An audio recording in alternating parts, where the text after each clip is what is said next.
പുൽവാമയിൽ 42 ഇന്ത്യൻ പോലീസുകാരുടെ ജീവനെടുത്ത ഹീനമായ ആക്രമണത്തിൽ ജെയ്ഷെ മുഹമ്മദ് എന്ന ഭീകര സംഘടനയ്ക്ക് പങ്കൊന്നുമില്ല എന്നാണ് പാകിസ്ഥാൻ വിദേശകാര്യമന്ത്രി ഷാ മഹ്മൂദ് ഖുറൈഷിയുടെ നിലപാട്. അതിന് തെളിവായി അദ്ദേഹം പറയുന്നത്, ഞങ്ങൾ അവരോട് ചോദിക്കുകയും അവരത് നിഷേധിക്കുകയും ചെയ്തുവെന്നാണ്. ഇന്ത്യയുടെ ആരോപണത്തെക്കുറിച്ച് ഗൗരവതരമായ ഒരു അന്വേഷണം പോലും നടത്താതെ ഭീകര സംഘടനയെ കണ്ണടച്ച് വിശ്വസിക്കാനാണോ പാകിസ്ഥാൻ ഇഷ്ടം? അങ്ങനെയാണോ ഇമ്രാൻഖാൻ സമാധാനത്തിൻ്റെ സന്ദേശം ഈ മേഖലയ്ക്കാകെ നൽകുന്നത്? ഒപ്പം ഭീകരതയ്ക്കെതിരെ കർശനമായ നടപടിയെടുത്തുവെന്ന് പറയുന്ന സർക്കാർ അതിൻ്റെ വിശദാംശം പൗരന്മാരുമായി പങ്കുവെക്കണമെന്നാണ് മമതാ ബാനർജിയെ പോലെയുള്ള നേതാക്കൾ ആവശ്യപ്പെടുന്നത്. ഗൗരവമായ ഒരു ചർച്ച ആവശ്യപ്പെടുന്നുണ്ടോ മമതയുടെ ആവശ്യം? അഭിനന്ദൻ സുരക്ഷിതമായി മടങ്ങിവന്നതോടെ ഇന്ത്യക്കും പാകിസ്ഥാനുമിടയിലെ അതിസംഘർഷം അയഞ്ഞോ?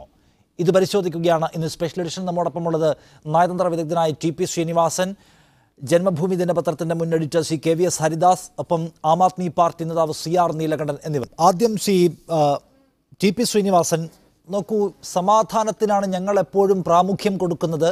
അഭിനന്ദൻ വർത്തമാനെ വിട്ടയച്ചതുപോലും ഞങ്ങൾ സമാധാനം കാക്ഷിക്കുന്നത് കൊണ്ടാണ് എന്നതാണല്ലോ പാകിസ്ഥാൻ്റെ വിശദീകരണം. അതുമായി ബന്ധപ്പെട്ട് പാകിസ്ഥാൻ പ്രധാനമന്ത്രി ഇമ്രാൻഖാൻ നടത്തിയിട്ടുള്ള ചില വാർത്താ സമ്മേളനങ്ങൾ വലിയ തോതിൽ പാകിസ്ഥാനിൽ തന്നെ സെലിബ്രേറ്റ് ചെയ്യുകയും വലിയ സ്വീകാര്യത പിടിച്ചുപറ്റുകയും ഒക്കെ ചെയ്തിട്ടുണ്ട്. അപ്പോൾ സമാധാനത്തിന് ഊന്നൽ കൊടുക്കൂ എന്ന് ഇന്ത്യയെ ഉപദേശിക്കാനും ഒരുപാട് ആളുകളുമുണ്ട്. പക്ഷേ ഇന്നിപ്പോൾ അവരുടെ വിദേശകാര്യമന്ത്രി പറയുന്നത് ഇതിൽ ജെയ്ഷെ മുഹമ്മദിനൊരു പങ്കുമില്ല, ഞങ്ങൾ അവരോട് ചോദിച്ചു, അവർ നിഷേധിച്ചു എന്ന നിലയ്ക്ക് അവരെ വിശ്വസിക്കാനാണ് അവരുടെ വിദേശകാര്യമന്ത്രി ഇഷ്ടപ്പെടുന്നത്. അങ്ങനെ ഒരു നിലയെടുത്തുകൊണ്ട് സമാധാനത്തിനാണ് ഞങ്ങൾ ആഗ്രഹിക്കുന്നത്, ചർച്ചകൾ പരസ്പര വിശ്വാസത്തിലൂന്നിയ ചർച്ചകൾക്കാണ് ഞങ്ങൾ പ്രാമുഖ്യം കൊടുക്കുന്നതെന്ന് ഇമ്രാൻഖാൻ പറയുന്നതിൽ ഒരു അർത്ഥശൂന്യത ഇപ്പോൾ കാണപ്പെടുന്നുണ്ടോ ടി.പി. ശ്രീനിവാസൻ? അതെ, ധാരാളം വൈരുദ്ധ്യങ്ങളുണ്ട് ഇതിനകത്ത്. ഇന്നലത്തെ ഒരു അറ്റ്മോസ്ഫിയർ അല്ല ഇന്നുള്ളത്. ഇന്നലെ കുറച്ചൊരു സമാധാനത്തിൻ്റെ ഒരു അന്തരീക്ഷം ഉണ്ടായിരുന്നു. കാരണം അഭിനന്ദൻ്റെ തിരിച്ചുവരവ് നമ്മളെല്ലാം സന്തോഷിപ്പിച്ചു. പൊതുവെ ഇന്ത്യ ഒരു റിലീഫ് മോഡിലായിരുന്നു. പക്ഷേ അത് കഴിഞ്ഞ ശേഷം ഇപ്പോൾ അവിടെ ഈ ആക്രമണം നടത്തുന്നതിന് എന്താണ് അവർ സാധൂകരിക്കുന്നത് എങ്ങനെയാണ്? ഇന്നും ഇന്നലെയും ഇന്ത്യൻ പട്ടാളക്കാരും സാധാരണക്കാരുമൊക്കെ മരിക്കുകയാണ് അതിർത്തിയിൽ. അപ്പോൾ അതിർത്തിയിൽ നടത്തുന്ന യുദ്ധവും സമാധാനത്തിന് വേണ്ടിയുള്ള ആഗ്രഹവും തമ്മിൽ എങ്ങനെയാണ് പൊരുത്തപ്പെടുക? അപ്പോൾ അത് പാകിസ്ഥാൻ്റെ നമ്മൾ 73 വർഷമായിട്ട് പഠിച്ചിട്ടുള്ള അവരുടെ ബിഹേവിയർ, അവരുടെ രീതിയാണ് നമ്മളിപ്പോൾ കാണുന്നത്. മറ്റു രാജ്യങ്ങളുടെ അഭിപ്രായം നേടാൻ വേണ്ടി, അവരുടെ അംഗീകാരം നേടാൻ വേണ്ടി സമാധാനം എന്ന് പറയുക, അതേസമയം തന്നെ യുദ്ധം നടത്തുകയാണ് അതിരുകളിൽ പാകിസ്ഥാൻ ചെയ്യുന്നത്. അപ്പോൾ ഈ ചർച്ചകൾ എന്ന് പറയുന്നത് എന്തിനുള്ള ചർച്ചയാണ് എന്നെനിക്കറിയണമെന്നുണ്ട്. കാരണം ഇപ്പോൾ എന്തെങ്കിലും ചർച്ച നടക്കുന്നെങ്കിൽ അത് ലോക്കൽ കമാൻഡേഴ്സ് തമ്മിലായിരിക്കണം ചർച്ച. കാരണം ഈ വെടിവെപ്പ് നിർത്താനുള്ള ഒരു സംവിധാനം നമുക്കുണ്ടല്ലോ. ആ സംവിധാനം വഴി രണ്ട് ദേശത്തുമുള്ള സൈനിക കമാൻഡർമാരുടെ ഒരു ചർച്ചയാകാവുന്നതാണ്. അത് ആവശ്യമുണ്ട്. എന്നിട്ട് വേണം ഈ യുദ്ധത്തിൻ്റെ മാറി നടക്കുന്ന ഇപ്പോൾ യുദ്ധത്തിൻ്റെ ഫലമെന്ന് പറയുന്ന ആ സിറ്റുവേഷന് ഒന്ന് ക്ലീനപ്പ് ചെയ്യണമെങ്കിൽ ഈ ചർച്ച ആവശ്യമാണ്. പക്ഷേ ചർച്ച കാശ്മീരിനെ പറ്റിയാണെങ്കിൽ, അല്ലെങ്കിൽ ചർച്ച എന്തെങ്കിലും മറ്റു തരത്തിലുള്ള സംവിധാനങ്ങൾക്ക് വേണ്ടിയാണെങ്കിൽ അതിനുള്ള സമയം ഇപ്പോഴല്ലാന്ന് എല്ലാവർക്കും അറിയാം.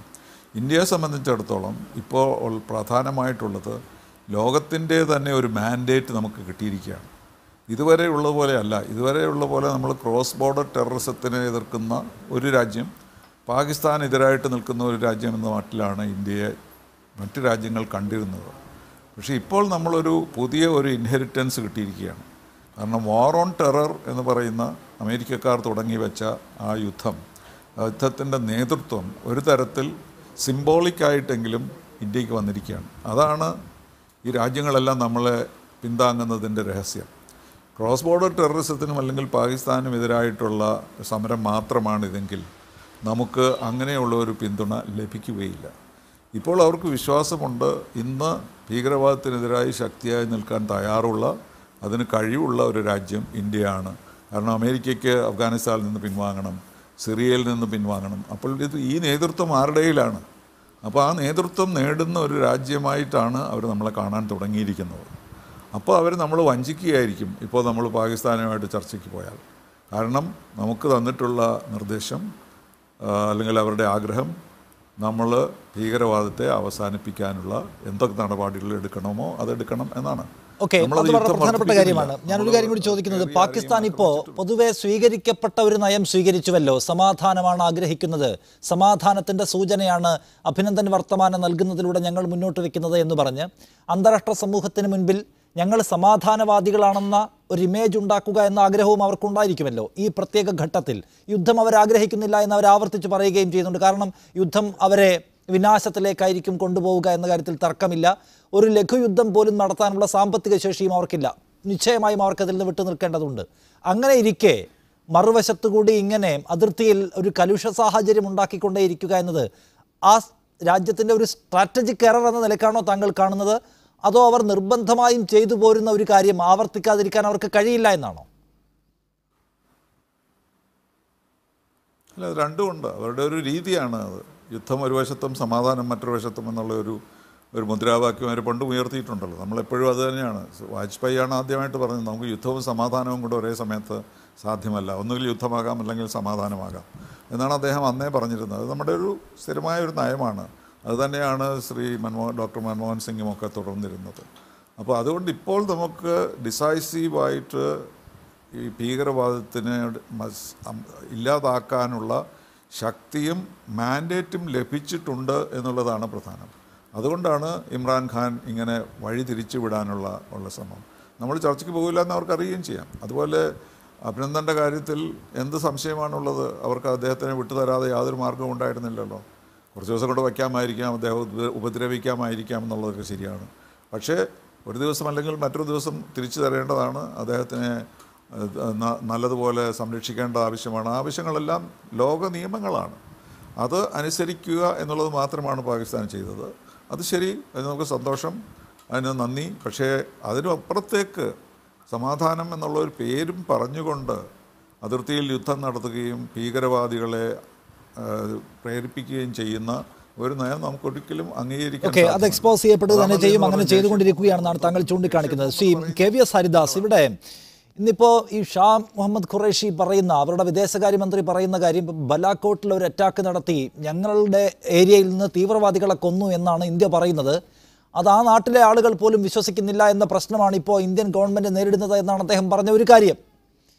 ഇന്നിപ്പോൾ SS അലുവാലിയ പോലും പറയുന്നത് അവിടെ തീവ്രവാദികളുടെ താവളത്തിനടുത്തേക്ക് വരെ എത്താൻ കഴിയുമെന്ന് തെളിയിക്കാൻ കഴിയും വിധത്തിലായിരുന്നു ഓപ്പറേഷൻ, അല്ലാതെ ആളുകളെ കൊല്ലാനായിരുന്നില്ല എന്ന്. വലിയ വിമർശനം ഉണ്ടായപ്പോൾ അദ്ദേഹം അത് തിരുത്താൻ ശ്രമിക്കുകയും തെറ്റായി വ്യാഖ്യാനിച്ചു എന്ന് പറയുകയും ഒക്കെ ചെയ്തു. ഇവിടെയാണെങ്കിൽ ഇപ്പോൾ മമതാ ബാനർജിയെ പോലുള്ള ആളുകൾ സർജിക്കൽ സ്ട്രൈക്ക് 2-ന്റെ വിശദാംശം പൗരനുമായി പങ്കുവെക്കണമെന്നുള്ള ആവശ്യം ഉന്നയിക്കുകയും ഒക്കെ ചെയ്യുന്നുണ്ട്. ഇതിൽ പാകിസ്ഥാന് പിന്നെയും ആക്ഷേപങ്ങൾ ഉന്നയിക്കാൻ തക്ക വിധത്തിൽ നമ്മൾ ഈ സർജിക്കൽ സ്ട്രൈക്കിൽ ഒരു അവ്യക്തത നിലനിർത്തിയിട്ടുണ്ടെന്ന് തോന്നുന്നുണ്ടോ താങ്കൾക്ക്?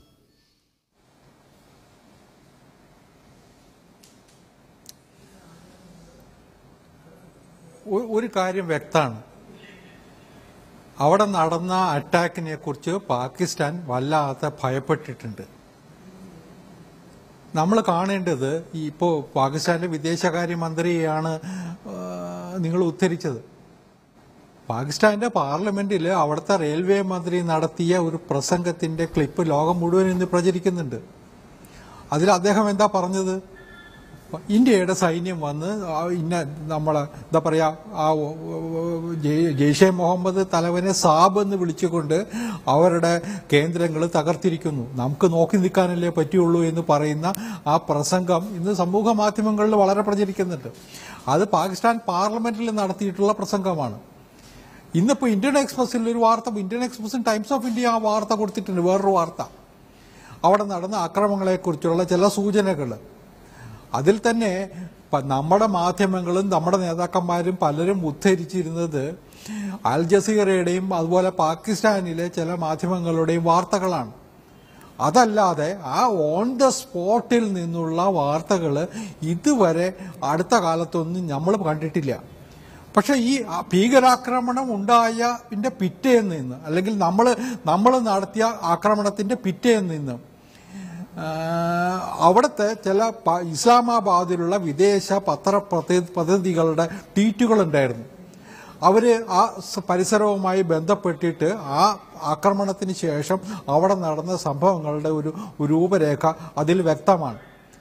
എന്തായാലും ഇതിന്റെ വിശദാംശങ്ങൾ ഇന്ത്യയുടെ കയ്യിലുണ്ട് എന്ന് തന്നെയാണ് കഴിഞ്ഞ ദിവസം സൈനിക മേധാവികൾ പത്രസമ്മേളനം നടത്തുമ്പോൾ സൂചിപ്പിച്ചത്.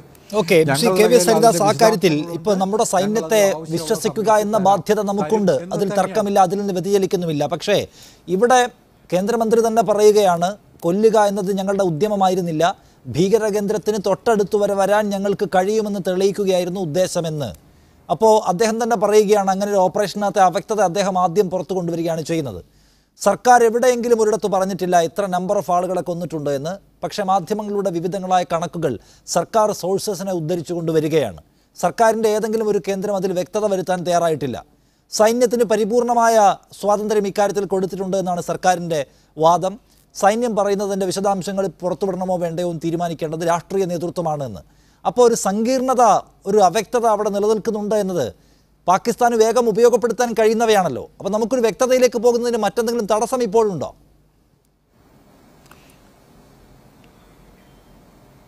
അല്ല നിഷാദ്, ഞാൻ ഒരു കാര്യം പറയാം. ഇപ്പോൾ നേരത്തെ 2 ദിവസം മുമ്പ് നമ്മൾ യെദ്യൂരപ്പയുടെ ഒരു പ്രസ്താവന ചർച്ച ചെയ്തു. ഈ കേന്ദ്രമന്ത്രിമാർ ഇത്തരം വിഷയങ്ങളിൽ നടത്തുന്ന അഭിപ്രായ പ്രകടനങ്ങൾ എനിക്ക് തോന്നുന്നു നിയന്ത്രിക്കപ്പെടേണ്ടത് തന്നെയാണ്. ഇത് സംബന്ധിച്ച് സൂചന നൽകാൻ, വ്യക്തത വരുത്താൻ ഒക്കെ ചുമതലപ്പെട്ടവരുണ്ട്. അവരല്ലാതെ വഴിയെ പോകുന്നവർ മുഴുവൻ അഭിപ്രായം പറഞ്ഞാൽ ഈ ആശയക്കുഴപ്പം ഉണ്ടാകും. അത് എനിക്ക് തോന്നുന്നു പ്രധാനമന്ത്രി തന്നെ ഇടപെട്ട് അത് ചെയ്യേണ്ടി വരും, ചെയ്യും എന്ന് തന്നെയാണ്.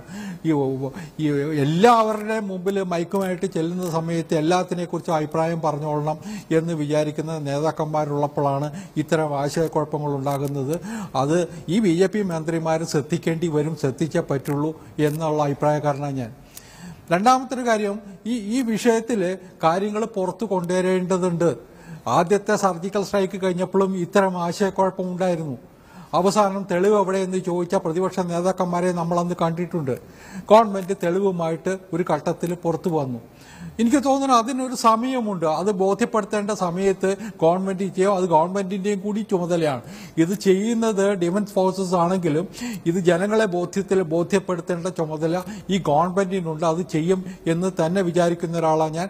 ഇറ്റ് മേ ടേക്ക് 2, 3, 4 ദിവസം കൂടി എടുക്കേണ്ടി വരുമായിരിക്കും. പക്ഷെ ആ വിശദാംശങ്ങൾ പുറത്തു വരും.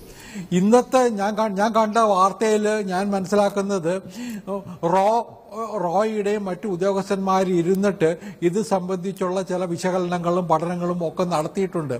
സാറ്റലൈറ്റ് പിക്ചേഴ്സിന്റെ അടിസ്ഥാനത്തിൽ ഇത്തരം കാര്യങ്ങളിൽ നമുക്കറിയാം, ഇന്നത്തെ കാലത്ത് നമ്മൾ നമ്മുടെ മാത്രം എന്താ പറയാ പഠനങ്ങളുടെയും വിശകലനങ്ങളുടെയും അടിസ്ഥാനത്തിൽ സമയബന്ധിതമായി അതിന്റെ ശരിയായ സമയത്ത് അതിന്റെ വിശദാംശം പുറത്തു വരുമെന്നാണ് താങ്കൾ അക്കാര്യത്തിൽ അഭിപ്രായപ്പെടുന്നത്. CR നീലകണ്ഠൻ, ഞാൻ നേരത്തെ പറഞ്ഞതിലേക്ക് വീണ്ടും ഒരിക്കൽ കൂടി വരികയാണ്.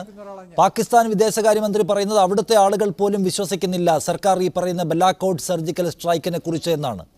അങ്ങനെ രാജ്യാന്തര തലത്തിൽ അങ്ങനെ ഒരു വാദമുഖം ഉന്നയിക്കുന്നതിന് സഹായകരമാം വിധം ഇവിടുത്തെ പ്രതിപക്ഷ കക്ഷികൾ നിലപാട് സ്വീകരിക്കുന്നുണ്ടോ? അതായത് ഇത് വിശ്വാസയോഗ്യമായ ഒന്നല്ല, വിവരങ്ങൾ പുറത്തു വന്നിട്ടില്ല എന്ന് പ്രതിപക്ഷം എടുക്കുന്ന ഒരു സ്റ്റെപ്പാണോ പാകിസ്ഥാന് പിടിവള്ളിയായി മാറിയിട്ടുള്ളത്? അല്ല, അത് മാത്രമല്ല. അതിൽ ഏത് യുദ്ധത്തിലും, ഇപ്പോൾ ഈ യുദ്ധത്തിൽ മാത്രമല്ല, ഇത്തരത്തിലുള്ള ഏത് സംഘർഷത്തിലും ആദ്യത്തെ കാഷ്വാലിറ്റി മനുഷ്യനല്ല, ട്രൂത്താണ് എന്ന് ഒരു ലോകപ്രസിദ്ധമായ ഒരു ചൊല്ലുണ്ട്. Truth is the first casualty in any war. കാരണം ആർക്കും അങ്ങനെ കൃത്യമായി സത്യം വെളിപ്പെടുത്താൻ കഴിയുന്നതല്ല യുദ്ധത്തിലെ സ്ട്രാറ്റജിയും ടാക്ടിക്സും ഒക്കെ. അതുകൊണ്ട് ഒരു രാജ്യവും ഞങ്ങൾ ഇതാണ് ചെയ്തത് എന്നോ ഇതല്ല ചെയ്തതെന്നോ ഒരു യുദ്ധകാലത്ത് പറയില്ല. നേരത്തെ ഹരിദാസും കൃത്യമായി പറഞ്ഞതുപോലെ ഇത് കുറേ കഴിഞ്ഞിട്ടേ അറിയൂ. ഞാനത് വിശ്വസിക്കുന്നില്ല. പിന്നെ നമ്മുടെ ഈ യുദ്ധത്തെ പ്രാദേശിക രാഷ്ട്രീയവുമായി ബന്ധിപ്പിക്കാൻ ശ്രമിക്കുമ്പോഴുണ്ടാകുന്ന അബദ്ധങ്ങളാണ് നേരത്തെ പറഞ്ഞത്. ഇപ്പോൾ ഹരിദാസ് തന്നെ പറഞ്ഞ ഇവിടെയുള്ള BJP നേതാക്കന്മാർ അല്ലെങ്കിൽ മന്ത്രിമാർ പറയുന്നു, അതിനെതിരായി പ്രതിപക്ഷം പറയുന്നു. ഇത് രണ്ടും ഞാൻ കാണുന്നത്, തീർച്ചയായും പ്രതിപക്ഷത്തിന് അത് ചോദിക്കാൻ അവകാശമുണ്ട്. ഇപ്പോൾ 300 പേർ മരിച്ച ഒരു പ്രശ്നമാണെങ്കിൽ അത് അന്താരാഷ്ട്ര മാധ്യമങ്ങളിൽ അത് വരേണ്ടതാണ്. എവിടെയും അത് റിപ്പോർട്ട് ചെയ്യപ്പെട്ടിട്ടില്ല. ഇപ്പോൾ BBC പോലൊരു മാധ്യമം 300 പേർ മരിച്ചുവെങ്കിൽ തീർച്ചയായും അത് കാണിക്കേണ്ടതാണ്. ഇന്ന് നമ്മുടെ നാട്ടിൽ അന്താരാഷ്ട്ര മാധ്യമങ്ങളെല്ലാം നമ്മുടെ മുമ്പിലുണ്ട്. അപ്പോൾ അത് 300 പേർ മരിച്ചിട്ടില്ല, അപ്പം മരിച്ചു എന്നൊരു മന്ത്രിയോ അല്ലെങ്കിൽ ആരെങ്കിലും പറയുന്നു, അപ്പം തീർച്ചയായിട്ടും കൗണ്ടർ ചെയ്യേണ്ടതും ചോദിക്കേണ്ടതും പ്രതിപക്ഷത്തിന്റെ ജോലിയാണ്. കാരണം ഒരു തെരഞ്ഞെടുപ്പിന്റെ മുമ്പിലാണ് നമ്മൾ നിൽക്കണേ. ഇവിടെ ഞാനെപ്പോഴും അല്ല പ്രതീക്ഷിക്കുന്ന CR 300 പേർ മരിച്ചു എന്ന ഒരു കണക്ക് സർക്കാർ എവിടെയും പറഞ്ഞിട്ടില്ല കേട്ടോ. സർക്കാർ എവിടെയും പറഞ്ഞിട്ടില്ല. മീഡിയയാണ് പറയുന്നത് 300, 350, 400 ഒക്കെ. മന്ത്രിമാർ അല്ല, ചില മന്ത്രിമാരും അത് ആവർത്തിച്ചു. ഞാൻ പറയുന്നത് അത് തെറ്റാണ്. അത് മീഡിയ പറയുന്നു. ഈ മീഡിയക്ക് എവിടെ നിന്ന് കിട്ടി? സൈന്യത്തിന് ആക്സസ് ഉള്ള സ്ഥലങ്ങളിൽ മീഡിയക്ക് എവിടെ നിന്നാണ് റിപ്പോർട്ട് കിട്ടിയത്? ഈ റിപ്പോർട്ട് കിട്ടണമെങ്കിൽ ഒന്നുകിൽ സൈന്യത്തിൻ്റെ ഇന്ന്, അല്ലെങ്കിൽ അവരുണ്ടാക്കിയ കുക്ക്ഡ് അപ്പ് സോഴ്സ്. യഥാർത്ഥത്തിൽ ഇൻഡിപെൻഡൻ്റായ മാധ്യമങ്ങൾ ഒന്നും തന്നെ ഇങ്ങനെ 300 പേർ മരിച്ചുവെങ്കിൽ, നാശം വേറൊരു വിഷയമാണ്. 300 പേർ ഇങ്ങനെ ഒരു അറ്റാക്കിൽ മരിച്ചുവെങ്കിൽ അത് അന്താരാഷ്ട്ര തലത്തിൽ റിപ്പോർട്ട് ചെയ്യപ്പെടേണ്ടതാണ്. അത് റിപ്പോർട്ട് ചെയ്യപ്പെട്ടിട്ടില്ല. അപ്പം തീർച്ചയായിട്ടും ഈ മാധ്യമങ്ങൾ പറയുന്നു അത് ഏറ്റുപിടിച്ച് BJPയുടെ നേതാക്കന്മാർ അതെന്തോ ഞങ്ങളിതാ ഭയങ്കരമായി എന്തോ ചെയ്തു എന്ന രൂപത്തിൽ അടുത്ത തെരഞ്ഞെടുപ്പിൽ ഞങ്ങൾ വോട്ട് ചെയ്യൂ എന്ന് മോഡി വരെ പറയുന്ന ഒരു സാഹചര്യം വരുന്നു. ഞാൻ പറയുന്നത് ഇതിനെ നമ്മളത് മാറ്റി നിർത്തണം എന്നാണ്. ഇത് ഇവിടുത്തെ കക്ഷി രാഷ്ട്രീയത്തിൻ്റെ താല്പര്യത്തിൽ പെടേണ്ട ഒരു സംഗതിയല്ല രാജ്യരക്ഷ. അതിനെ ഒരു തെരഞ്ഞെടുപ്പ് വിഷയമായി ഞങ്ങളായതുകൊണ്ട് ചെയ്തു, വേറെ ആളുകളാണ് ചെയ്യില്ല. ഇപ്പോൾ വളരെ പ്രസിദ്ധനായ അല്ലെങ്കിൽ നല്ല പരിണിതപ്രജ്ഞനായ നയതന്ത്ര വിദഗ്ധൻ നമ്മുടെ പാനലിലുണ്ട്. ഈ ഗവൺമെൻറ് വന്നതിന് ശേഷം നയതന്ത്രപരമായി എന്തെങ്കിലും കാര്യങ്ങൾ മാറ്റിയെന്ന് ഞാൻ പ്രതീക്ഷിക്കുന്നില്ല. ഇതിനു മുമ്പുള്ള ഗവൺമെൻറ്റുകൾക്കും ഇത് തന്നെ തുടരാൻ കഴിയും. ഇപ്പോൾ പാകിസ്ഥാനെ കുറിച്ച് അദ്ദേഹം പറഞ്ഞൊരു കാര്യമുണ്ട്. പാകിസ്ഥാനിൽ ഇത് മാത്രമല്ല, പാകിസ്ഥാനിൽ ഒരു ഭരണകേന്ദ്രമാണോ ഉള്ളത്? ഇപ്പോൾ തിരഞ്ഞെടുക്കപ്പെട്ട ഇമ്രാൻഖാനെ പോലെയുള്ള പ്രധാനമന്ത്രി ഒരു വശത്ത്, അതിനേക്കാൾ അതിൽ സ്വാധീനമുള്ള സൈന്യം മറുവശത്ത്. ഒരു സംഘർഷം പാകിസ്ഥാനിൽ എല്ലാ കാലത്തുമുണ്ട്. ഇപ്പോൾ ഇമ്രാൻഖാൻ എന്ന പ്രധാനമന്ത്രിക്ക് ലോകത്തിന് മുമ്പിൽ ഞാനിതാ സമാധാനത്തിൻ്റെ വെള്ളരിപ്രാവാണ് എന്ന് സ്ഥാപിക്കാൻ ശ്രമിക്കേണ്ടി വരും. അത് അന്താരാഷ്ട്രീയത്തിലുള്ള ഒരു പ്രശ്നമാണ്. ഇൻ്റർനാഷണൽ റിലേഷൻസിൽ ഒരു വളരെ പ്രധാനപ്പെട്ട ഒരു സംഗതിയാണ്. കാരണം അവർ ഈ പാകിസ്ഥാനെക്കുറിച്ച് ലോകത്തിലുള്ള ധാരണ എന്താ? നമുക്ക് മാത്രമല്ല, അമേരിക്കയ്ക്കും ഇറാനും ഒക്കെയുള്ള ധാരണ എന്താ? ഈ ഭീകരവാദികളുടെ ഒരു കേന്ദ്രമാണ് പാകിസ്ഥാൻ. ഓക്കെ, CR ഒരു വ്യക്തതയ്ക്ക് വേണ്ടി ഞാൻ ഒരിക്കൽ കൂടി ചോദിക്കട്ടെ. അതായത് ഇപ്പോൾ താങ്കൾ ഒരു പ്രധാനപ്പെട്ട രാഷ്ട്രീയ പാർട്ടിയുടെ പ്രതിനിധി കൂടിയാണ്. ഈ പറയുന്ന 300ഓളം ഭീകരരെ വധിച്ചു എന്നതിന് നമ്മുടെ മുൻപിൽ തെളിവുകളൊന്നും വന്നിട്ടില്ല എന്നതുകൊണ്ട് പരിപൂർണ ബോധ്യമായി അത് എടുക്കാൻ ചില പ്രശ്നങ്ങളുണ്ട് എന്ന് പറയുന്ന ആളാണ് താങ്കളും. തീർച്ചയായിട്ടും ഞാൻ അത് തന്നെയാണ് പറഞ്ഞത്. അങ്ങനെ ഒരു ഇല്ലാത്ത അവകാശവാദം, പ്രത്യേകിച്ചും ഒരു സൈന്യത്തിൻ്റെ ഒരു കമ്മ്യൂണിക്കയിൽ അത് വന്നാൽ ഞാനതിനെ എതിർക്കില്ല. കാരണം ഒരു രാജ്യത്തിൻ്റെ ആത്മാഭിമാനം, ആത്മവിശ്വാസം സംരക്ഷിക്കുന്നതിന് സൈനികമായ അങ്ങനെ ചില റിപ്പോർട്ടുകൾ യുദ്ധകാലത്ത് വേണ്ടിവരും. ശ്രീനിവാസൻ എന്നെ വേണമെങ്കിൽ കറക്റ്റ് ചെയ്യാം. പലപ്പോഴും അത് വേണ്ടിവരും. അതില്ലാന്ന് ഞാൻ പറഞ്ഞു. അതൊരു ടാക്റ്റിക്കലായ നിയന്ത്രണമാണ്. പക്ഷേ ആ ടാക്റ്റിക്കലായ ഒരു സംഗതി ഉപയോഗിച്ച് നമ്മുടെ പ്രാദേശിക രാഷ്ട്രീയത്തിൽ, ഇന്ത്യൻ രാഷ്ട്രീയത്തിൽ മേൽക്കൈ നേടാൻ ഭരണകക്ഷി ശ്രമിക്കുമ്പോൾ തീർച്ചയായും അത് ചോദ്യം ചെയ്യേണ്ടി വരും. അത് ചോദ്യം ചെയ്യേണ്ടി വരുമല്ലോ. അതാണ്. അപ്പോൾ പാകിസ്ഥാനെ ആ കാര്യത്തിൽ അന്താരാഷ്ട്ര തലത്തിൽ കൂടുതൽ സമ്മർദ്ദത്തിലാക്കാൻ, അവരുടെ മണ്ണിൽ ഭീകരരെ ഞങ്ങൾ കണ്ടെത്തി വധിച്ചു എന്ന് സ്ഥാപിക്കാൻ ഇന്ത്യക്ക് വേഗം കഴിയണമെന്നതിലേക്കാണ് അദ്ദേഹം വരുന്നതെന്ന് തോന്നുന്നു. ശ്രീ TP ശ്രീനിവാസൻ, നേരത്തെ ആം ആദ്മി പാർട്ടിയുടെ നേതാവ് കൂടിയായ CR നീലകണ്ഠൻ പറഞ്ഞ് താങ്കൾ ശ്രദ്ധിച്ചു കാണുമല്ലോ. അതായത് ഈ പറയുന്ന വലിയ ആഘാതമുണ്ടാക്കിയ സർജിക്കൽ സ്ട്രൈക്കിന് നമുക്കിതുവരെ വിശദാംശങ്ങളൊന്നും നൽകാൻ കഴിഞ്ഞിട്ടില്ല എന്ന്. അങ്ങനെ കഴിഞ്ഞിട്ടില്ല എന്ന കാര്യത്തെ ചൂണ്ടിക്കാണിച്ചുകൊണ്ടാണ് പാകിസ്ഥാൻ ഒരു മറുവാദം ഉന്നയിക്കുകയും ചെയ്യുന്നത്. അപ്പോൾ പാകിസ്ഥാൻ ഭീകരരുടെ ഒരു കേന്ദ്രമാണെന്നും അവിടെ ഭീകരരെ ഇങ്ങനെ വല്ലാതെ എൻ്റർടൈൻ ചെയ്യുന്നുണ്ടെന്നും അവരെ കണ്ടെത്താനും നശിപ്പിക്കാനും ഞങ്ങൾക്ക് കഴിഞ്ഞുവെന്നും നമ്മൾ ഇൻ്റർനാഷണൽ കമ്മ്യൂണിറ്റിയോട് വേഗത്തിൽ ആശയവിനിമയം നടത്തേണ്ട ഒരു ഘട്ടം എത്തിയോ? അതായത് തെളിവുകൾ നിരത്തേണ്ട. ഇപ്പോൾ വിവിധ അന്തർദേശീയ ചാനലുകളും പത്രങ്ങളും ഒക്കെ പറയുന്നത് അതിനൊരു തെളിവ് സമർപ്പിക്കാൻ കഴിഞ്ഞിട്ടില്ല, അല്ലെങ്കിൽ അത് വിശ്വസിക്കാൻ കഴിയുന്ന നിലയിലേക്ക് കാര്യങ്ങൾ എത്തിയിട്ടില്ല എന്നാണ്. അപ്പോൾ നമ്മൾ നമ്മുടെ പക്കലുള്ള തെളിവുകൾ വേഗം പുറത്തുവിടുകയും പാകിസ്ഥാനെ കൂടുതൽ ദൃഢമായി പ്രതിസ്ഥാനത്തേക്ക് കൊണ്ടുവരികയും ചെയ്യണ്ടേ ഇപ്പോൾ? അതാണ് ചെയ്യേണ്ടത്. പക്ഷേ അവരുടെ കയ്യിൽ തെളിവുണ്ടെന്നും അത് രാഷ്ട്രീയ നേതൃത്വം സമ്മതിച്ചാൽ പുറത്തു കൊടുക്കാമെന്ന് പറഞ്ഞു കഴിഞ്ഞപ്പോൾ പിന്നെ അതിൻ്റെ ആ അവ്യക്തത മാറിയല്ലോ. അപ്പോൾ അതൊരു മാറ്റർ ഓഫ് ടൈമേ ഉള്ളൂ. രണ്ടുപേരും പറഞ്ഞത് തന്നെയാണ്. It's A matter of time. നമ്മൾ ഇതിൻ്റെ വിശദ വിവരങ്ങൾ പുറത്തു വരും. അപ്പോൾ അതുകൊണ്ട് അതിനെപ്പറ്റി നമ്മളിപ്പോൾ അധികം ചർച്ച ചെയ്തിട്ട് പ്രയോജനമുണ്ടെന്ന് എനിക്ക് തോന്നുന്നില്ല. പക്ഷേ ഒന്ന് ശ്രദ്ധിക്കാനുള്ളത്, പല പാശ്ചാത്യ മാധ്യമങ്ങളും 3-4 റിപ്പോർട്ടുകളെങ്കിലും ഞാൻ കണ്ടു. അവർ പറയുന്നത് ഈ സ്ഥലത്ത് നിന്ന് ഭീകരവാദികൾ മാറിപ്പോയിട്ട് കുറേ വർഷങ്ങളായി. അപ്പോൾ ഏതോ ഒരു തെറ്റായൊരു മാപ്പാണ് ഇന്ത്യ ഉപയോഗിച്ചതെന്നുള്ളൊരു സജഷനാണ് ആ റിപ്പോർട്ടിലെല്ലാം. അത് ന്യൂയോർക്ക് ടൈംസിലായാലും വാൾ സ്ട്രീറ്റ് ജേർണലിലായാലും ഒക്കെ അത് വരുന്നുണ്ട്. അവർ കോട്ട് ചെയ്യുന്നത് അവിടെയുള്ള സാധാരണക്കാരായ അവിടെ ജീവിക്കുന്ന മനുഷ്യരാണ്. അവർ പറയുന്നത് ശരിയാണ്, ഇവരെ ഒന്ന് ആക്രമിച്ചിട്ട് പോയി, പക്ഷേ ഇവിടെ ആക്രമിക്കാൻ ആളും ഉണ്ടായിരുന്നില്ല. അവരൊക്കെ നേരത്തെ ഇവിടെ നിന്ന് വിട്ടുപോയി. ഒരു മദ്രസ മാത്രമേ അവിടെ ഉള്ളൂ. അതിലൊരാളിന് ഒരു ചെറിയ പരിക്ക് പറ്റി, അതിൽ കൂടുതൽ സംഭവിച്ചില്ല എന്നൊക്കെ അവർ പറയുന്നുണ്ട്. അപ്പോൾ ആ കാരണം കൊണ്ട് തന്നെ നമ്മളിത് പുറത്തു കൊടുക്കേണ്ടതാണ് തീർച്ചയായിട്ടും.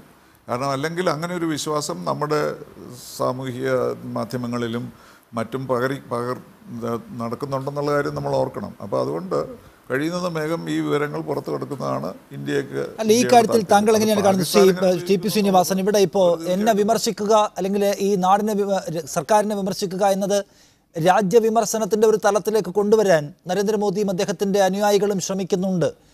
ഇവിടെ ഇപ്പോൾ വളരെ ക്രിയേറ്റീവായ ഒരു ഡിസ്കഷൻ ആഗ്രഹിക്കുകയാണ്. പ്രതിപക്ഷം ചില കാര്യങ്ങൾ ചോദിക്കുന്നു, തെളിവുകൾ പുറത്തുവിടും, വിശ്വസിക്കാൻ കഴിയാത്ത സാഹചര്യമുണ്ട് എന്നൊക്കെ. ആ നിലയിലേക്ക് തന്നെ അതിനെ കാണുകയും അത്തരമൊരു ചോദ്യം ചോദിക്കാനുള്ള സ്വാതന്ത്ര്യം എല്ലാവർക്കും, എല്ലാ പൗരന്മാർക്കും അനുവദിച്ചു കൊടുക്കുകയും ചെയ്യുക എന്ന വിശാല തലത്തിലേക്കാണോ സർക്കാർ മാറേണ്ടത്? അതോ ഈ കാര്യത്തിൽ പരിമിതികൾ ഉണ്ടാക്കണം, പൗരൻ ചില കാര്യങ്ങൾ ചോദിക്കാൻ പാടില്ല എന്ന നിലയിലേക്ക് സർക്കാർ ചുരുങ്ങുകയാണോ ചെയ്യേണ്ടത്? തീർച്ചയായും അങ്ങനെയല്ല ചെയ്യേണ്ടത്. നമുക്കതെല്ലാം ചോദിക്കാനുള്ള അധികാരമുണ്ട്. രാഷ്ട്രീയ പാർട്ടികൾക്ക് മാത്രമല്ല സാധാരണ പൗരന്മാർക്കും ചോദിക്കാനുള്ള അധികാരമുണ്ട്. മറുപടി നൽകേണ്ടത് ഗവൺമെൻറ്റിൻ്റെ ഉത്തരവാദിത്വം തന്നെയാണ്. അപ്പോൾ അതാരും നിഷേധിക്കുന്നില്ല. പക്ഷേ അതാണോ നമുക്ക് ഇപ്പോഴത്തെ ചർച്ച ചെയ്യേണ്ടത്? ഇത് പാകിസ്ഥാൻ അതെങ്ങനെ ഉപയോഗിക്കുന്നു എന്നുള്ളതാണ്. കാരണം അവർക്ക് നഷ്ടമുണ്ടായി എന്ന പലതരത്തിലുള്ള തെളിവുകളും നമ്മുടെ മുമ്പിൽ വന്നിട്ടുണ്ട്. അതുകൊണ്ടാണല്ലോ അവർ ഇങ്ങോട്ട് ആക്രമിച്ചത്. അവിടെ ഒന്നും സംഭവിച്ചില്ലെങ്കിൽ പിന്നെ അവർക്ക് ഈ F-16 ഇങ്ങോട്ട് അയക്കേണ്ട ആവശ്യമൊന്നുമില്ലല്ലോ. അപ്പോൾ പല സൂചനകളും നമുക്ക് പാകിസ്ഥാൻ്റെ സൈഡിൽ നിന്ന് കിട്ടുന്നത് അവിടെ ഒരു കാര്യമായ ഒരു ആക്രമണം നടത്തുകയും അവർക്ക് നഷ്ടം വരികയും ഉണ്ടായിട്ടുണ്ട്. അതിലുപരിയായി പിൻ പോയിൻ്റഡായിട്ട് അറ്റാക്ക് ചെയ്യാനുള്ള കഴിവ് ഇന്ത്യൻ എയർഫോഴ്സിനുണ്ടെന്നുള്ള, അതിപ്പോൾ അവർക്ക് പുതിയതായിട്ടുള്ള അറിവൊന്നുമല്ല, അവർക്ക് ഒന്നുകൂടി സ്ഥിരപ്പെടുത്തുകയും ചെയ്യുള്ളൂ. അപ്പോൾ അതിൻ്റെ പശ്ചാത്തലത്തിലാണ് അവർ പ്രതികരിച്ചതും സമാധാനത്തിന് വേണ്ടി ഇപ്പോൾ ആവശ്യപ്പെടുന്നതുമൊക്കെ. അപ്പോൾ അതുകൊണ്ട് അവർക്ക് നഷ്ടമുണ്ടായില്ല എന്നുള്ള തിയറിയോട് യോജിക്കേണ്ട ആവശ്യമില്ല. കഴിയുന്നത് വേഗം ആ വിവരങ്ങൾ ലോകത്തിന് നൽകുന്നത് എല്ലാ തരത്തിലും നന്നായിരിക്കും. KVS ഹരിദാസ്, ഇവിടെ കുറേ അധികം ദിവസമായി ഈ പ്രശ്നം തുടരുകയാണല്ലോ. ഇപ്പോൾ അഭിനന്ദൻ വർത്തമാനെ പുറത്തേക്ക് നമുക്ക് തിരികെ നൽകുക വഴി സമാധാനത്തിൻ്റെ ഒരു സൂചന നൽകുകയാണ് ഞങ്ങളെന്ന് പറയുന്നു. പക്ഷേ മറുവശത്ത് കൂടി ഈ ആക്രമണം നടക്കുകയും സിവിലിയന്മാർ കൊല്ലപ്പെടുകയും ഒക്കെ ചെയ്യുന്നുണ്ട്. അപ്പോൾ പാകിസ്ഥാനുമായി ഉണ്ടായിരുന്ന ഈ അടുത്ത കാലത്ത് രൂപപ്പെട്ട ഒരു അതിസംഘർഷത്തിൻ്റെ പാത അതേ ഗ്രാവിറ്റിയിൽ തുടരുകയാണെന്ന് വിശ്വസിക്കുന്ന ആളാണോ താങ്കൾ? അതായത് അതിനൊട്ടും അയവ് വന്നിട്ടില്ല, ഏതു സമയത്തും നമുക്കൊരു ശക്തമായ തിരിച്ചടിയിലേക്ക് വീണ്ടും പോവേണ്ടി വരും എന്ന നിലയൊക്കെ ഇപ്പോഴും അവിടെ ബാക്കി നിൽപ്പുണ്ട് എന്നാണോ താങ്കൾ വിചാരിക്കുന്നത്?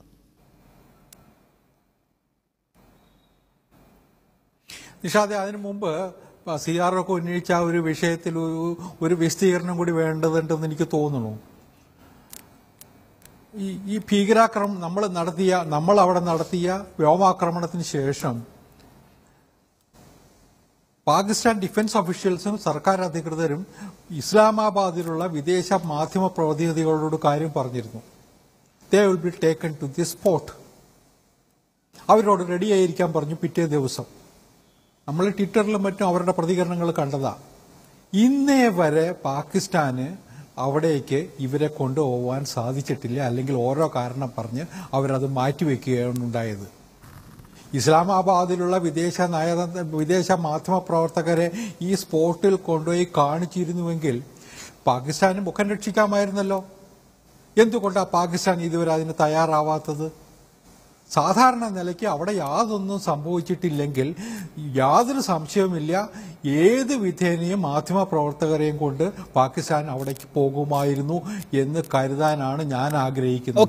KVS ഹരിദാസ്, ഇപ്പോൾ പാകിസ്ഥാൻ ഭീകരതയെ പ്രൊമോട്ട് ചെയ്യുന്ന, ഭീകരതയെ സംരക്ഷിച്ചു പിടിക്കുന്ന ഒരു രാജ്യമാണെന്ന കാര്യത്തിൽ നമുക്ക് തർക്കമൊന്നുമില്ലല്ലോ.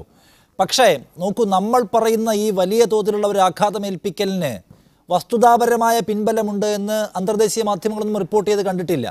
നമ്മുടെ ഇവിടുത്തെ മാധ്യമങ്ങൾ മാത്രമാണത് പറയുന്നത്. അപ്പോൾ അന്തർദേശീയ തലത്തിൽ അത് സ്ഥാപിക്കുന്നതിന് നമ്മളിപ്പോൾ ഒരു ഇനീഷ്യേറ്റീവ് എടുക്കണമല്ലോ. സൈന്യത്തിന് പരിപൂർണമായ സ്വാതന്ത്ര്യം കൊടുത്തിരിക്കുന്നു എന്നാണ് സർക്കാർ പറഞ്ഞത്. സൈന്യം ഈ കാര്യത്തിൽ സർക്കാരിൻ്റെ അനുമതി തേടി നിൽക്കുകയാണത് പുറത്തുവിടാൻ. അത് വേഗം കൊടുക്കുകയും പാകിസ്ഥാന് വോയിസ് ഇല്ലാതാക്കുകയും ചെയ്യുക എന്നതിലേക്കാണല്ലോ നമ്മൾ കടക്കേണ്ടത്. അല്ല നിഷാദെ, ഞാൻ സൂചിപ്പിച്ചത് അതിൻ്റെതായ സമയം എടുക്കുമായിരിക്കും. എനിക്കറിയില്ല അതിനുള്ള എന്തുകൊണ്ടാണ് ഈ കാലതാമസം എന്നുള്ളത്. കാരണം കഴിഞ്ഞ ആദ്യത്തെ സർജിക്കൽ സ്ട്രൈക്കിന് ശേഷമുള്ള ക്ലിപ്പിംഗ്സ് പുറത്തു വന്നതും ഇതുപോലെ കുറേ ദിവസങ്ങൾക്ക് ശേഷമാണ്. പല ക്ലാരിഫിക്കേഷൻസ് ആവശ്യമായി വന്നേക്കാമായിരിക്കും ഗവൺമെന്റിന്. കാരണം ഒരു സാധനം പുറത്തു വിട്ടാൽ നാളെ അതിന്മേൽ വേറൊരു ചർച്ച ഉണ്ടാവാതെ നോക്കേണ്ട ചുമതലയും കൂടി ഗവൺമെന്റിനുണ്ടല്ലോ. അതുകൊണ്ട് അത്തരം കാര്യങ്ങളിൽ നിന്ന് ഗവൺമെന്റിനോ പ്രതിരോധ വകുപ്പിനോ ഒന്നും മാറി നിൽക്കാൻ പറ്റില്ല. അത് പുറത്ത് വന്നേ പറ്റുള്ളൂ, പുറത്ത് വരിക തന്നെ ചെയ്യും. It may take it's on time. ഇപ്പൊ അതിർത്തിയിൽ ഒരു ഡീഎസ്കലേഷൻ ഉണ്ടായോ എന്നതിലേക്കാണല്ലോ ഞാൻ ആദ്യം വന്നത്. അതിൽ വരുന്നതിന് മുൻപ് സർക്കാർ ഇതിനെ വളരെ ഒരു വിശാല സ്വഭാവത്തിൽ കാണുന്നുണ്ടോ, അത് വളരെ വിശാല സ്വഭാവത്തിൽ കാണുന്നുണ്ടോ ശ്രീ KVS ഹരിദാസ്? പ്രതിപക്ഷം ചോദ്യങ്ങൾ ചോദിക്കുന്നു, അല്ലെങ്കിൽ ആളുകൾ ഈ കാര്യത്തിലുള്ള വിശദാംശങ്ങൾ ആരായുന്നു, സംശയം പ്രകടിപ്പിക്കുന്നു. ഇതിനെയൊക്കെ തുറന്ന സമീപനത്തിൽ തന്നെയാണോ കാണുന്നത്, അതോ അതൊക്കെ രാജ്യവിരുദ്ധം എന്ന നിലക്ക് ഇടുങ്ങിയ ചിന്താഗതിയിൽ സമീപിക്കുകയാണോ? അങ്ങനെയാണെന്ന് തോന്നുന്നു ഇപ്പോൾ. TP ശ്രീനിവാസൻ പറഞ്ഞത് അങ്ങനെ പാടില്ല എന്നാണ്. അല്ല നിഷാദെ, ഞാൻ ശ്രീ ശ്രീനിവാസൻ പറഞ്ഞതിനോട് യോജിക്കുന്ന ഒരാളാണ് ഞാൻ. പക്ഷെ ഇവിടെ ഒരു പ്രധാനപ്പെട്ട പ്രശ്നം എന്താ, നമ്മൾ ചിലതൊക്കെ കാണാതെ പോകാൻ പറ്റില്ല. ഇപ്പൊ നമ്മൾ ഈ ഒരു യുദ്ധരംഗത്ത് എന്താണ് നടക്കുന്നത്, എങ്ങനെയാണ് പോകേണ്ടത് എന്നുള്ള കാര്യങ്ങൾ മുഴുവൻ ഇന്ത്യയിലെ പ്രതിപക്ഷ കക്ഷികളെ വിശ്വാസത്തിലെടുത്തുകൊണ്ട് ചെയ്യാൻ കഴിയുമോ?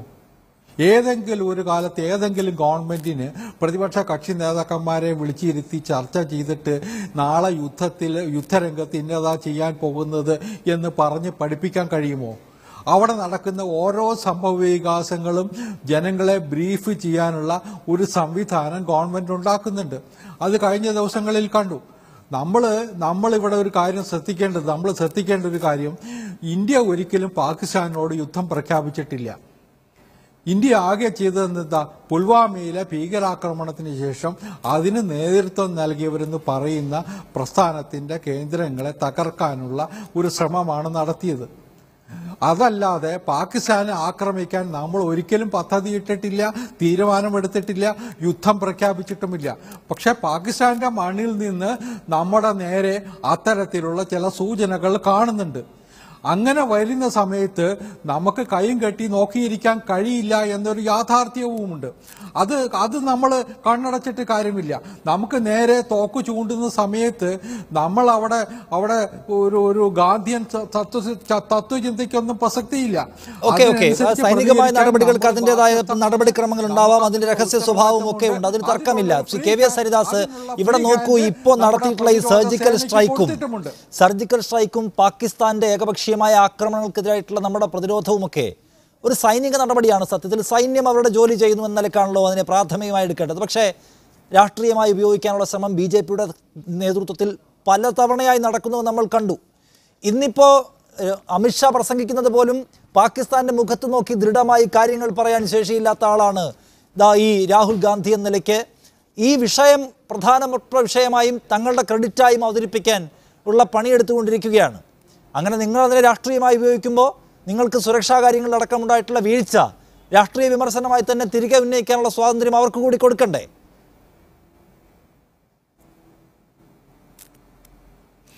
അല്ല നിഷാദ്, ഞാൻ ഒരു കാര്യം പറയാം.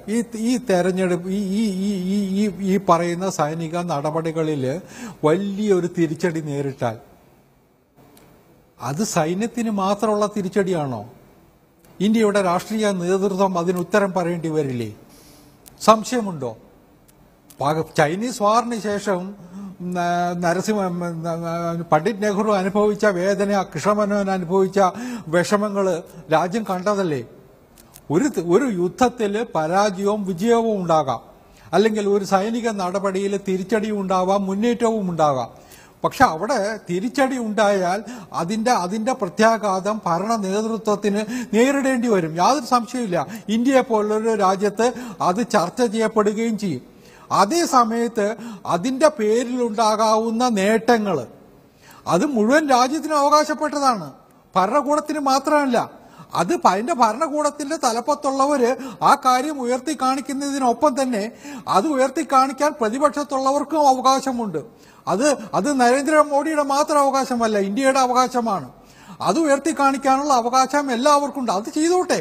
അത് അമിത്ഷാ പറയുന്ന പോലെ തന്നെ പറയാനുള്ള അധികാരവും അവകാശവും രാഹുൽ ഗാന്ധിക്കും ഉണ്ട്, മമതാ ബാനർജിക്കും ഉണ്ട്, കേജ്രിവാളിനും ഉണ്ട്, എല്ലാവർക്കും ഉണ്ട്.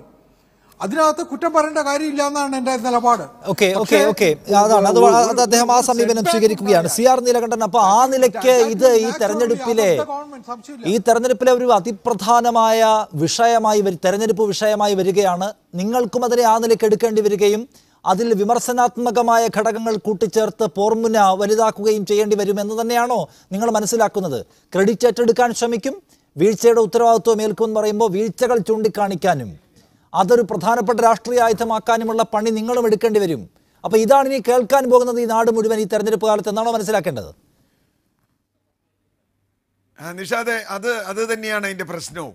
ഞാൻ അതിനോട് ഒരല്പം വിയോജിപ്പുള്ള ആളാന്ന് പറഞ്ഞാൽ, ഇപ്പോൾ ഞാൻ ഇത് പറഞ്ഞല്ലോ, ഇന്ത്യ രാജ്യം അദ്ദേഹം ചോദിച്ചു പ്രതിപക്ഷങ്ങളെ മുഴുവൻ ബോധ്യപ്പെടുത്തണോ? പ്രതിപക്ഷങ്ങളെ മാത്രമല്ല, ഒരുപക്ഷെ ക്യാബിനറ്റിൽ എല്ലാവരെയും പോലും ബോധ്യപ്പെടുത്തേണ്ട ആവശ്യം ഉണ്ടാവില്ല. നിർണായകമായ ആളുകളാണ് പട്ടാളവുമായി ബന്ധപ്പെട്ട് തീരുമാനമെടുക്കേണ്ടത്. കാരണം അത് പ്രതിരോധത്തിൻ്റെ ആവശ്യമാണ്, രാജ്യത്തിൻ്റെ മുഴുവൻ ആവശ്യമാണ്. ആ അർത്ഥത്തിൽ ഏറ്റവും നിർണായകമായ തീരുമാനമെടുക്കാനുള്ള ആളുകൾ തീരുമാനമെടുക്കും. ഒരുപക്ഷെ ക്യാബിനറ്റിൽ പോലും ഇത് മുഴുവൻ ആദ്യത്തെ തവണ വച്ചുകൊള്ളണമെന്നില്ല. കാരണം ക്യാബിനറ്റ് നമ്മൾ കൂട്ടുത്തരവാദിത്തമുള്ളതാണെന്നൊക്കെ പറഞ്ഞാലും ചിലപ്പോൾ അടിയന്തരമായി ചെയ്യേണ്ടി വരും, ചെയ്യാം. പക്ഷേ അത് കഴിഞ്ഞ് അത് ഞാൻ പറഞ്ഞ പ്രധാനമന്ത്രി മോഡി ആയാലും പ്രധാനമന്ത്രി മൻമോഹൻ സിംഗ് ആയാലും രാഹുൽ ഗാന്ധി ആയാലും കെജ്രിവാൾ ആയാലും ഇത് തന്നെ ചെയ്യണം. ഒരു തർക്ക കാര്യത്തിന് എനിക്കില്ല. പക്ഷേ ഇവിടെ ഹരിദാസ് പറഞ്ഞ വളരെ പ്രധാനപ്പെട്ട ഒരു പോയിന്റ് ഉണ്ട്. ഇതിൻ്റെ നേട്ടം എടുക്കാൻ ശ്രമിക്കുമ്പോൾ തീർച്ചയായും അതിൻ്റെ കോട്ടം ചോദിക്കാൻ കൃത്യമായും മറുവശത്ത് അവകാശമുണ്ട്. ഇന്ത്യയിൽ ഏതെങ്കിലും സൈനികന് ജീവത്യാഗം ചെയ്യേണ്ടി വന്നാൽ ഇന്ത്യയിലെ 130 കോടി ജനങ്ങൾക്കും വേണ്ടിയാണ് ആ ജീവത്യാഗം, അല്ലെങ്കിൽ ഇന്ത്യയിലെ സൈനികൻ ബുദ്ധിമുട്ടുന്നത് എന്നാണ്. അത് BJPയുടെ സൈനികനോ കോൺഗ്രസിൻ്റെ സൈനികനോ ആം ആദ്മി സൈനികനോ അല്ല, അത് ഇന്ത്യക്ക് വേണ്ടിയാണ്. അങ്ങനെ വരുമ്പോൾ ആ പടം വെച്ച് ഏതെങ്കിലും ഒരു പാർട്ടി പിടിച്ചാൽ ബാക്കി എല്ലാ പാർട്ടികൾക്കും അത് വെക്കേണ്ടി വരും. അവിടെയാണ് പ്രശ്നം. അഭിനന്ദിൻ്റെ അല്ലെങ്കിൽ അതുപോലൊരു പടം വെച്ച് നാളെ മോഡി വോട്ട് പിടിച്ചാൽ രാഹുൽ ഗാന്ധിയും കെജ്രിവാളും ആ വോട്ട് പിടിക്കും. അപ്പോൾ പ്രശ്നം അവിടെ കൊണ്ട് നിൽക്കില്ല. അവിടെയാണ് നേരത്തെ പറഞ്ഞ ചോദ്യങ്ങൾ വരുന്നത്. ഇതിന് അവകാശവാദം പറയുമ്പോൾ ഇപ്പോൾ സർജിക്കൽ സ്ട്രൈക്ക് ഇത് എത്രത്തോളമുണ്ട്, ഞാൻ എത്ര ഉണ്ടെന്ന് എനിക്കറിയില്ല. നമ്മളും ഈ പറഞ്ഞതുപോലെ 2 തരം മാധ്യമ റിപ്പോർട്ടുകളുടെ മുമ്പിൽ ഇടയിലുള്ള ആളാണ്. അതുകൊണ്ടാണ് മമതാ ബാനർജിയോ കെജ്രിവാളോ ഈ ചോദ്യം ചോദിക്കുന്നത്. ഞങ്ങൾക്കറിയണം എന്താണ്. ഇപ്പോൾ നേരത്തെ ശ്രീനിവാസ് സാറ് പറഞ്ഞു അതറിയാനുള്ള അവകാശമുണ്ട്. പ്രതിപക്ഷ പാർട്ടികൾക്ക് മാത്രമല്ല പൗരന് അവകാശമുണ്ട്. ആ ചോദ്യം ചോദിക്കുന്നത് രാഷ്ട്രീയമാകുന്നത് മറുവശത്ത് നിന്ന് ഇത് രാഷ്ട്രീയമാകുന്നത് കൊണ്ടാണ്. മോദിയോ അമിത്ഷായോ ഞങ്ങളിതാ പാകിസ്ഥാനെ തോൽപ്പിക്കാൻ ഞങ്ങൾക്ക് കഴിയൂ എന്ന രൂപത്തിലുള്ള ഒരു അവകാശവാദം ഉന്നയിക്കുമ്പോൾ നമുക്ക് പറയാനുള്ളത് ഇന്ത്യൻ സൈന്യത്തിന് അതിന് ശേഷിയുണ്ട്. അത് ഈ കഴിഞ്ഞ 4.5 വർഷം കൊണ്ടുണ്ടായ സൈന്യമല്ല ഇന്ത്യയിൽ, കഴിഞ്ഞ 70 വർഷമായി ഇന്ത്യയിലുള്ള സൈന്യമാണ്. അതിലിവിടെ നേരത്തെ കൃഷ്ണമേനോന്റെ കാര്യം പറഞ്ഞു. യുദ്ധത്തിൽ തോൽക്കുമ്പോൾ സ്ട്രാറ്റജിക്കലായി ഗവൺമെന്റ് ഒരു തെറ്റ് ചെയ്തിട്ടുണ്ടെങ്കിൽ ആ ചോദ്യം ചെയ്യപ്പെടാം. അല്ലാതെ യുദ്ധത്തിൽ കൂടുതൽ ആളുകൾ അതുകൊണ്ട് രാഷ്ട്രീയ ആയുധമായി പരസ്പരം മൂർച്ചകൂട്ടി ഉപയോഗിക്കപ്പെടുമെന്ന് തന്നെയാണ് എല്ലാവരും ഇപ്പോൾ തെളിച്ചു പറയുന്നത്. ഇനിയിപ്പോൾ നമുക്ക് പക്ഷേ യുദ്ധം എന്നതിലേക്ക് കാര്യങ്ങൾ പോയാൽ അതിനെ ഭീതിയോടെ നോക്കിക്കാണുന്ന ഒരു സമൂഹം അപ്പുറത്തും ഇപ്പുറത്തും ഉണ്ട്. അതുകൊണ്ട് യുദ്ധഭീതി അകലുന്നോ എന്നതും പ്രധാനമാണ്. TP ശ്രീനിവാസൻ, ഇപ്പോൾ അതിർത്തിയിലെ ഒരു സാഹചര്യത്തെ താങ്കൾ എങ്ങനെ കാണുന്നു? നമുക്കറിയാം അവിടെ വെടിവെപ്പൊക്കെ നടക്കുന്നുണ്ട്, സിവിലിയന്മാർ കൊല്ലപ്പെടുന്നു ഇവിടെ എന്ന പ്രശ്നവുമൊക്കെ ഉണ്ട്. പക്ഷേ ഇപ്പോൾ നമ്മുടെ വൈമാനികനെ അവർ പിടിച്ചു വെച്ചു. കരാറുകൾ പാലിക്കാതെയും ഇരു രാജ്യങ്ങൾക്കുമിടയിലെ മര്യാദകൾ പാലിക്കാതെ അയാളെ തരാതിരിക്കാനും അയാളെ പീഡിപ്പിക്കാനുമായിരുന്നു ഉദ്ദേശമെങ്കിൽ ഒരുപക്ഷെ കാര്യങ്ങൾ കൂടുതൽ വഷളായേനെ. പക്ഷെ തിരികെ തരാനുള്ള തീരുമാനമാണ് പാകിസ്ഥാൻ സ്വീകരിച്ചത്. അതിനുശേഷം സമാധാനം ആഗ്രഹമുണ്ടെന്നൊക്കെ പറയുകയും മറ്റുമൊക്കെ ചെയ്യുന്നു. ഇടയ്ക്കൊരു സമയത്തുണ്ടായി വന്ന ഒരു വല്ലാത്ത യുദ്ധഭീതി ഉണ്ടല്ലോ, അതിൽ നിന്ന് ഈ മേഖല ഇപ്പോൾ കുറച്ച് ഈ സാഹചര്യം കുറച്ച് ഡീഎസ്കലേറ്റ് ചെയ്തു എന്ന് താങ്കൾ വിചാരിക്കുന്നുണ്ടോ? ഇല്ല, ചെയ്തിരുന്നു. ഒരുപക്ഷെ ഇന്നലത്തെ സ്ഥിതി അല്ലല്ലോ ഇന്നലെ അഭിനന്ദൻ തിരിച്ചു വന്നപ്പോഴുണ്ടായിരുന്ന ഒരു സന്തോഷവും സമാധാനവും ഒക്കെ ഇപ്പോൾ മാറിയിരിക്കുകയാണ്. കാരണം ധാരാളം എന്ന് പറഞ്ഞാൽ 4-5 ആളുകളെങ്കിലും ഓരോ ദിവസവും അവിടെ മരിക്കുകയാണ്. പാകിസ്ഥാൻ്റെ വശത്തും ഉണ്ടായിരിക്കുന്നു, പക്ഷേ നമുക്കതിൻ്റെ ഫിഗേഴ്സ് അറിയില്ല. അപ്പോൾ ഒരു February 14 സ്റ്റേജിലേക്ക് നമ്മൾ പോയിട്ടില്ല. അതാണ് നമ്മൾ ആഗ്രഹിക്കേണ്ടത്. ആ 14 ഫെബ്രുവരിക്ക് മുമ്പുണ്ടായിരുന്ന അതൊരു സമാധാന അന്തരീക്ഷം എന്നല്ലല്ലോ, പക്ഷേ എന്നാലും ഒരു താരതമ്യേന സമാധാനപരമായ ഒരു അന്തരീക്ഷം ഉണ്ടായിരുന്നു ജമ്മു ആൻഡ് കാശ്മീരിൽ എല്ലാ പ്രശ്നങ്ങളും ഉള്ളപ്പോഴും. അപ്പോൾ അതിലേക്ക് മാറുന്ന ഒരു സ്ഥിതി ഇന്നലെ ഉണ്ടായിരുന്നു, പക്ഷേ ഇന്ന് അതില്ല എന്നുള്ളതാണ്. അപ്പോൾ എന്താണ് പാകിസ്ഥാൻ ചെയ്യുന്നത്? ഒന്ന്, അവർക്ക് ഈ ഇദ്ദേഹത്തെ തിരിച്ചുവിടേണ്ടി വന്നത് അവരുടെ ഒരു ക്രെഡിറ്റ് എടുക്കാനുള്ള ഒരു ശ്രമം. ഈ സമ്മർദ്ദങ്ങൾ കൊണ്ടൊന്നുമല്ല, ഞങ്ങളിത് ഞങ്ങളുടെ ഒരു ജെസ്ചറായിട്ട് ചെയ്യുകയാണ്. ജെസ്ചറായിട്ട് ചെയ്തതല്ലല്ലോ, കാരണം 24 മണിക്കൂർ അദ്ദേഹത്തിനെ പിന്നെ ഇരുത്തി കഷ്ടപ്പെടുത്തിയിട്ടാണ് വിട്ടിരിക്കുന്നത്. അപ്പോൾ അതൊരു ജെസ്ചർ എന്നൊന്നും പറയാൻ കഴിയില്ല. എല്ലാ നിയമങ്ങളും പാലിച്ച് എല്ലാ ആവശ്യങ്ങളും എല്ലാ സർട്ടിഫിക്കേഷനും എല്ലാം വാങ്ങിയിട്ട് പാസ്പോർട്ട് കൊടുക്കുന്നത് വരെ പ്രശ്നങ്ങളാക്കി അങ്ങനെയാണ് അദ്ദേഹത്തെ അയച്ചത്. അല്ലാതെ സന്തോഷത്തോടു കൂടി അയക്കുകയായിരുന്നില്ലല്ലോ. അപ്പോൾ അതിനെ ഒരു നല്ല കാര്യമായി സമാധാനപരമായ ഒരു പ്രവർത്തനമായി പ്രശസ്തിപ്പിക്കുക എന്നുള്ളതാണ് പാകിസ്ഥാൻ ഗവൺമെൻറ്റിൻ്റെ ആഗ്രഹം. അതിന് അവർ ഇമ്രാൻഖാനെ ഉപയോഗിക്കുന്നു. കാരണം ഇമ്രാൻഖാന് ഒരു പുതുമുഖമാണ്. അദ്ദേഹത്തിനെ പറ്റി പലർക്കും നല്ല അഭിപ്രായങ്ങളുണ്ട്. ക്രിക്കറ്റ് എന്ന് പറയുന്ന ഗെയിം ഒരു ജെൻറ്റിൽമാൻലി ഗെയിമാണ് എന്നൊക്കെയുള്ള ധാരണകൾ ഉള്ളത് കൊണ്ട്, വിശേഷിച്ച് ഇന്ത്യക്കാർക്ക് ഉള്ളതുകൊണ്ട് അദ്ദേഹത്തിനെ അവർ ഉപയോഗിക്കുകയാണ്. അത്രയേ ഉള്ളൂ. അദ്ദേഹത്തിൻ്റെ മുഖഭാവത്തിൽ നിന്നൊന്നും വലിയ സമാധാനത്തിൻ്റെ ഒരു അപ്പോൾ ആ കാര്യത്തിലൊരു അയവുണ്ടായിട്ടില്ല എന്ന നിരീക്ഷണമാണ് താങ്കൾ പങ്കുവെക്കുന്നത്. ശ്രീ KVS ഹരിദാസ്, ഇവിടെ സർക്കാർ ചർച്ചയ്ക്ക് തയ്യാറായിട്ടില്ല. പലതവണയായി നയതന്ത്ര തലത്തിലുള്ള ചർച്ചകൾക്കുള്ള താല്പര്യം ഇമ്രാൻഖാൻ മുന്നോട്ട് വെച്ചുവെങ്കിലും ഒരു നിലയ്ക്കും സർക്കാർ വഴങ്ങുകയോ ഒരു ഡയലോഗിനും സർക്കാർ ആ കാര്യത്തിൽ തയ്യാറായിട്ടില്ല എന്നാണ്. കാരണം ഭീകരതയും സമാധാന ചർച്ചയും ഒരുമിച്ച് പോകുന്ന ഒന്നല്ല. പാകിസ്ഥാൻ ആവട്ടെ ഇപ്പോൾ കഴിഞ്ഞ ദിവസങ്ങളിൽ നിന്ന് വ്യത്യസ്തമായി, കഴിഞ്ഞ മണിക്കൂറുകളിൽ നിന്ന് വ്യത്യസ്തമായി ഇപ്പോൾ കൂടുതൽ പ്രകോപനം അതിർത്തിയിൽ ഉണ്ടാക്കിക്കൊണ്ടിരിക്കുകയും ചെയ്യുകയാണ്. ഒരു ചർച്ചയ്ക്കും പോകുന്നില്ല എന്നുകൊണ്ട് തന്നെ വളരെ കർക്കശമായ സമീപനം തുടരുന്നു സർക്കാർ എന്ന് വിചാരിക്കണം. അങ്ങനെയെങ്കിൽ ഒരു സംഘർഷത്തിൻ്റെ സാധ്യത അയഞ്ഞിട്ടില്ല എന്ന് തന്നെയാണ് താങ്കൾക്ക് സർക്കാർ പക്ഷത്ത് നിന്ന് പറയാൻ കഴിയുക, അങ്ങനെയല്ലേ?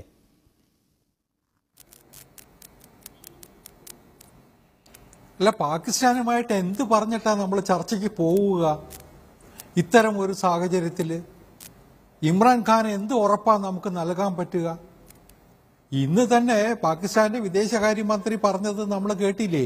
ജെയ്ഷെ മുഹമ്മദിന്റെ തലവനോട് ഞങ്ങൾ സംസാരിച്ചു, അവർക്ക് ഇതിൽ പങ്കില്ലെന്ന് പറഞ്ഞു. ജെയ്ഷെ മുഹമ്മദ് പറയുന്നതാണ് ആ സർക്കാരിന് പ്രമാണമെങ്കിൽ നമ്മൾ എന്ത് പറഞ്ഞിട്ടാണ് അവരുമായിട്ടൊരു ചർച്ചയ്ക്കോ സന്ധി സംഭാഷണത്തിനോ പോവുക? അത് അസാധ്യമാണ്. ഇവിടെ തൽക്കാലം നമുക്ക് ചെയ്യാൻ പറ്റുന്നത് നേരത്തെ ശ്രീ ശ്രീനിവാസൻ സൂചിപ്പിച്ചതുപോലെ സൈനിക തലത്തിൽ സൈനിക മേധാവിമാർ തമ്മിലുള്ള ഒരു ഇന്ററാക്ഷനുള്ള ഒരു ചാനലുണ്ട്. DGMOs ഒക്കെ തന്നെ അവർ തമ്മിലുള്ള ആ ചാനൽ ഓപ്പൺ ചെയ്യാൻ പറ്റുമോ എന്ന് മാത്രം ചിന്തിക്കുക.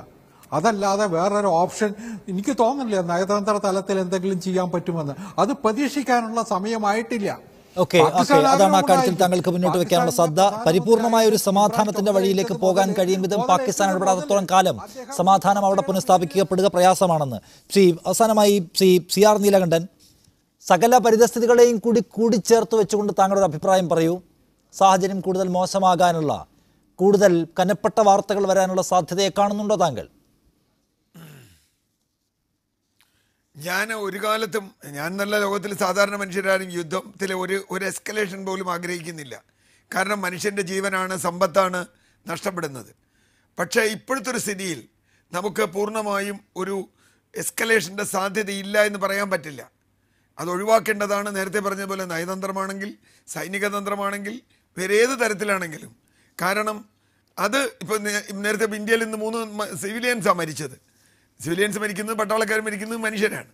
അതുകൊണ്ട് അത് ഒഴിവാക്കാൻ എന്തൊക്കെ ചെയ്യാൻ കഴിയുമെങ്കിലും അത് സൈനികമായി ഇടപെടണം. അത് ഇന്ത്യയുടെ ആത്മാഭിമാനം പണയം വെച്ചിട്ടൊന്നും ചെയ്യേണ്ട കാര്യമല്ല. പിന്നെ ഹരിദാസും അല്ലെങ്കിൽ ശ്രീനിവാസ് സാറും പറഞ്ഞ ഒരു കാര്യത്തിനോട് ഞാൻ യോജിക്കുന്നു. പാകിസ്ഥാനിലെ ഇപ്പോൾ ആരുമായിട്ടാണ് ചർച്ച ചെയ്യേണ്ടത്? ഇപ്പോൾ വിട്ടുകൊടുക്കാമെന്ന് പറഞ്ഞ് ഇമ്രാൻഖാൻ ഒരു രാഷ്ട്രീയ നേതാവാണ്. അദ്ദേഹത്തിന് ചർച്ചയ്ക്ക് ടേബിളിൽ വന്നിരുന്ന് തീരുമാനം എടുക്കാൻ കഴിയുമോ? ഞാൻ ഇങ്ങനെയാണ് എന്ന് പറയാൻ കഴിയുമോ? അങ്ങനെ കഴിയുമെന്നൊരവസ്ഥ പാകിസ്ഥാനിൽ ഇല്ല. ആ ഒരു സങ്കീർണതയുള്ളത് കൊണ്ട് നയതന്ത്രപരമായൊരു ചർച്ച പെട്ടെന്ന് നടക്കില്ല. മാത്രമല്ല, ഈ ഭീകര ക്യാമ്പുകൾ മുഴുവൻ ഇല്ലാതാക്കിയിട്ട് മാത്രം പാകിസ്ഥാൻ എന്ന് പറഞ്ഞാൽ അങ്ങനെ പാകിസ്ഥാൻ എത്ര കാലം നിൽക്കുമെന്ന് എനിക്കറിയില്ല. അത് പിന്നെന്താ പാകിസ്ഥാൻ്റെ പൊളിറ്റിക്കൽ എങ്ങനെയാണ് അവർ നിൽക്കാൻ പോകുന്നതെന്ന് അതിപ്പോൾ നമുക്ക് ആലോചിക്കാൻ പറ്റാത്തൊരു സ്ഥിതിയാണ്. അതുകൊണ്ട് സംഘർഷമുണ്ടാവും. പക്ഷേ ഈ പറഞ്ഞതുപോലെ ഒരു ഡീഎസ്കലേഷൻ ഇല്ലാതെ ഇടയ്ക്കിടയ്ക്ക് അങ്ങോട്ടും ഇങ്ങോട്ടും ചിലപ്പോൾ വെടിവെപ്പൊക്കെ മുമ്പ് ഉണ്ടായിട്ടുണ്ട്. അതേ രീതിയിൽ ഇടയ്ക്കുണ്ടാവും, ഇടയ്ക്ക് നിർത്തിവെക്കും, വെടിനിർത്തലുണ്ടാവും. അങ്ങനെ ഒരു അവസ്ഥയിലെങ്കിലും മനുഷ്യൻ്റെ നാശമില്ലാത്തൊരവസ്ഥയെങ്കിലും എത്തിക്കാൻ കഴിഞ്ഞാൽ അത്രയും നല്ലത് എന്നതാണ്. ജെയ്ഷെ മുഹമ്മദിനെ കണ്ണടച്ച് വിശ്വസിക്കുന്ന വിദേശകാര്യമന്ത്രിയുള്ള പാകിസ്ഥാനുമായി എങ്ങനെയാണ് ഒരു സമാധാന ചർച്ച സാധ്യമാവുക എന്നതാണ് ഇന്ത്യയുടെ മുൻപിലുള്ള പ്രതിസന്ധി. അതേസമയം പാകിസ്ഥാനെ അന്താരാഷ്ട്ര തലത്തിൽ കൂടുതൽ ഒറ്റപ്പെടുത്താൻ കഴിയും വിധമുള്ള പുതിയ വിവരങ്ങൾ അടിയന്തരമായി പുറത്തുവരേണ്ട ആവശ്യവും സർക്കാരിൻ്റെ മുൻപിലുണ്ട് എന്ന് അഭിപ്രായപ്പെടുന്നവർ ഏറുകയാണ്. നന്ദി ഈ ചർച്ചയിൽ പങ്കെടുത്തതിന് Shri CR Neelakantan, Shri TP Sreenivasan, Shri KVS Haridas, നിങ്ങളുടെ അഭിപ്രായങ്ങൾ പങ്കുവച്ചതിന്.